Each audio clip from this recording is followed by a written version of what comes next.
Si j'avais 10 kilos à perdre avant l'été, si j'avais 10 kilos à perdre en 3 mois, comment ferais-je? Dans cette vidéo, je vais te donner une stratégie pour perdre tes kilos un peu plus rapidement. 10 kilos en 3 mois, je ne peux jamais prédire, on ne peut jamais prédire une perte de poids, mais on va dire que tu vas t'affiner parce que faire ce genre de promesses, c'est impossible. On ne peut jamais prédire une perte de poids. Mais dans cette vidéo, je vais quand même te dire, si j'avais quelques kilos à perdre, les actions que je mettrais en place pour les perdre rapidement, sans m'affamer bien sûr, en faisant du sport également. Action numéro 1, avant tout, je m'abonnerai à cette chaîne et je lâcherai un like. Car je sais qu'en m'abonnant à cette chaîne, je vais avoir beaucoup d'informations importantes et sympas qui vont me permettre de me sentir bien dans ma peau. Donc, je m'abonne tout de suite à cette chaîne. Première chose, c'est que j'arrêterai les sodas. Soda, boissons sucrées, jus d'orange, très peu. Parce que ces boissons sont remplies de sucre. C'est du sucre en plus que vous allez consommer, ce qui va encore augmenter votre consommation de calories. Parce que vous devez comprendre, la première chose que j'aurais dû annoncer avant de parler de la première règle, c'est que pour perdre du poids, pour s'affiner, il faut être en déficit calorique. C'est-à-dire que si dans la journée, vous dépensez 2000 calories, vous allez commencer à perdre du poids en mangeant 1800. Personnellement, je suis plutôt fan des petits déficits caloriques. Même si la perte de poids, elle est lente, ça me permet de ne pas avoir faim. Voilà. Donc, les personnes qui aiment faire des déficits de 1000 calories, de 500 calories, c'est votre problème. Mais on sait très bien que dans quelques temps, vous allez craquer et dans la majorité des cas, vous allez reprendre les kilos perdus. Donc, moi, avec les winneuses, les personnes qui font nos programmes, ce sont plutôt des petits déficits de 250 calories. Première chose, j'arrêterai tout ce qui est soda, jus d'orange, tout ce qui est boissons sucrées, voilà. Première chose. Deuxième chose, l'alcool. Pareil, ce sont des calories vides, des calories qui ne servent à rien et qui chamboulent le fonctionnement de votre corps. Fini le soda, ça sert pas à grand chose. Buvez de l'eau, prenez de l'eau gazeuse, mettez un peu, non, j'allais dire mettre un peu de sirop dedans, non. Buvez de l'eau gazeuse.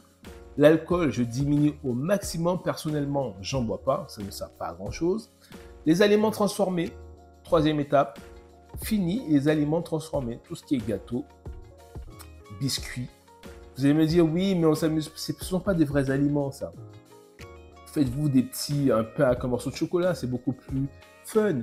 Faites vos collations vous-même, faites des pancakes protéinés, ça c'est beaucoup plus fun, mais on sait très bien que le sucre appelle le sucre. Connaissez-vous quelqu'un qui mange un gâteau dans un paquet de gâteaux? Non.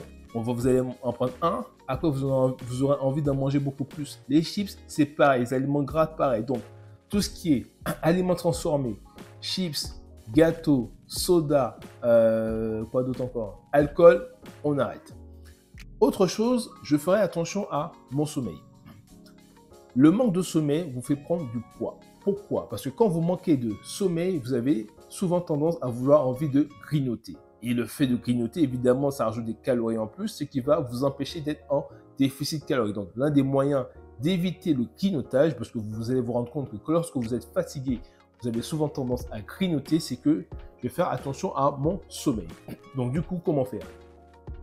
Il y a plusieurs astuces. C'est que vous pouvez, par exemple, vous coucher à heure fixe, d'accord, 22h tous les soirs, et vous réveillez à heure fixe. Mettre un réveil à 6h du matin. Le but, c'est de dormir entre 7 et 8 heures. Entre 8 et 9 heures, c'est encore mieux, mais entre 7 et 8 heures, c'est le minimum. Mieux vous dormez, plus vous dormez, sans exagérer, moins vous aurez envie de sucre. Beaucoup de personnes, vous remarquerez que les personnes qui travaillent de nuit ont souvent des problèmes de poids, parce que ces personnes manquent de sommeil et le cerveau leur demande souvent du sucre pour rester éveillé. Donc, le sommeil. Donc, on a dit, pas d'alcool, pas de soda, pas de jus, pas de gâteau, on améliore son sommeil. Autre chose, l'une des choses les plus importantes, c'est que j'analyserai mon alimentation pour manger beaucoup plus et perdre du gras. Et ça, cela passe encore par le calcul des macronutriments. On en parle dans le programme BEB, on va en parler tout à l'heure. Le but, c'est de savoir quelle quantité manger pour perdre du poids sans jamais avoir faim. Parce qu'en suivant que vos calories, vous pouvez très bien aller au McDo et avec un menu, avoir 1200 voire 1500 calories. Alors qu'en suivant vos macronutriments, vous allez manger beaucoup plus en volume et vous allez perdre du gras beaucoup plus facilement. Autre chose, maintenant on va faire un peu d'activité sportive. Vous devez comprendre que l'organe qui brûle le plus de calories dans le corps, ce sont les muscles. D'accord? Vous n'êtes pas trop gros. vous n'êtes pas trop gros, vous n'êtes juste pas assez musclé. Donc, plus vous aurez de muscles, plus vous allez perdre du gras beaucoup plus facilement. La marche ne vous aidera pas à construire du muscle. Ça vous fait du bien, mais vous remarquerez que beaucoup de personnes font de la marche et ne perdent pas un gramme. Donc, quand vous allez à la salle de sport, faites très peu de cardio et plus de renforcement musculaire. Autre élément, donc j'ai dit le sucre, le soda, le coca, l'alcool, les aliments transformés, le sucre et macronutriments, et je rajouterai un peu de cardio à la fin, d'accord? 2 séances de 30 minutes par semaine, ce sera déjà bien, et je m'arrangerai pour marcher entre 5000 et 10 000 pas par jour. Ça, c'est un plan très simple. Vous n'avez pas besoin de produits, c'est comme cela que tout le monde doit fonctionner.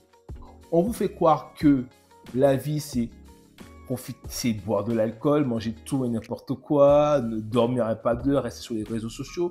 Vous remarquerez que les personnes qui vous disent ce genre de choses, en général, ne sont pas en forme. D'accord? Et je pense que vous qui regardez cette vidéo, vous ne voulez pas ressembler à ces personnes. Donc, dans cette vidéo, très simple et très rapide, je vous ai donné 10 astuces. Je ne me souviens même pas du nombre, un certain nombre d'astuces pour perdre du gras jusqu'à 10 kg en quelques mois. Donc, l'astuce 1. On a des produits sucrés, des boissons sucrées, jus, soda. 2. Les aliments transformés. Pareil, l'alcool, on diminue. On suit ses macronutriments. On s'assure de manger assez de protéines, d'accord? Parce que il faut savoir également que si vous avez envie de grignoter, en général, parce que vous ne mangez pas assez de protéines. Votre corps vous dit « Ah, j'ai pas assez de protéines, j'ai encore faim ». Alors que si vous mangez assez de protéines, vous êtes rassasié assez rapidement. Donc voilà, astuce simple. Donc dites-moi en commentaire si vous avez appris des choses, combien de kilos vous avez à perdre. Si tu es une femme de plus de 40 ans qui a du poids à perdre et qui est prête à faire les efforts nécessaires pour perdre du poids sans jamais avoir faim, je t'ai préparé une vidéo où je t'explique les 3 règles en or à suivre pour perdre du poids durablement. Si tu veux avoir cette vidéo, tu as juste à mettre ton mail et je te l'envoie tout de suite. Donc n'oublie pas de t'abonner à la chaîne et de lâcher un like pour la prochaine vidéo. Donc la prochaine vidéo, on va sûrement parler d'une célébrité, peut-être de Adèle. Je vais vous dire pourquoi elle a eu raison de perdre ses kilos en trop.